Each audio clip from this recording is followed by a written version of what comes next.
ഹബീബ് ഇഷ്ടപ്പെട്ട വൃക്ഷമാണത്.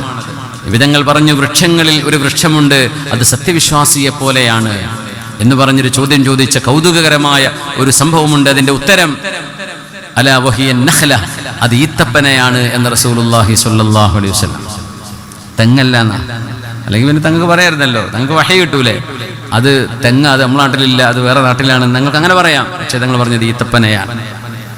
ഇതിന്റെ ഇല കൊഴിയൂല, അത് നമ്മൾ വെട്ടിയിട്ട് ക്ലീൻ ആക്കുക എന്നല്ലാണ്ട് അതായിട്ട് എത്ര ഉണങ്ങിയാലും ഇതിന്റെ എന്താ പറയാ, എന്താ പറയുന്നത്, മടലോ മട്ടേ, അതിന്റെ മട്ടല് അല്ലേ, അത് വീഴൂല, താഴെ വീഴൂ. തെങ്ങൊക്കെ താഴെ വീഴൂലേ, തേങ്ങ താഴേക്ക് വീണ് തലക്ക് പറ്റുന്നില്ല പരിക്ക്.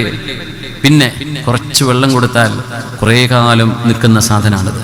പിന്നെ നല്ല ചൂടിൽ, കത്തുന്ന ചൂടിൽ നല്ല മധുരമുള്ള പഴം തരുന്ന സാധനമാണിത്.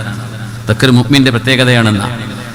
കടുത്ത പരീക്ഷണത്തിലൂടെ ജീവിക്കുന്ന മനുഷ്യനാണെങ്കിലും ആ മനുഷ്യൻ നല്ല വാക്കേ പറയൂ, നല്ലതേ പ്രവർത്തിക്കൂ. അതുകൊണ്ടൊരു മുഅ്മിനിന്റെ സ്വഭാവമുള്ള, നിവർന്നു നിൽക്കുന്ന, അന്തസ്സുള്ള ഒരു വൃക്ഷമാണിത്. ഇത് വിശ്വാസിയുടെ സ്വഭാവം പോലെയാണ് ഈ വൃക്ഷമെന്ന് നബിയുനാ റസൂലുള്ളാഹി